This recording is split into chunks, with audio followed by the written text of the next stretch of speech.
नाही, माझं म्हटलं असं की वंचित करत नाही आहे, लोकांनी स्वतःहून असताना ते सुरुवात केलेलं आहे.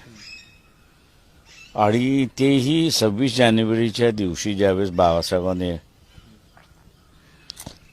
घटना अर्पण केली. आता दोन गोष्टी आहेत त्याच्यामध्ये. एक तर त्यांना लिहिलेलं स्क्रिप्ट येतं, त्या लिहिलेल्या स्क्रिप्टमध्ये नसेल तर त्यांनी वाचलं नसेल. त्याच्यामुळे असणारा स्क्रिप्ट लिहिणाऱ्यावरती सुद्धा कारवाई झाली पाहिजे. आणि असेल आणि वाचलं नसेल तर मग महाजनांवरती, गिरीश महाजनांवरती कारवाई झाली पाहिजे. ही काही छोटी मोठी चूक आहे असं मी त्या ठिकाणी मानत नाही आहे. RSS मुळात इथं असणारं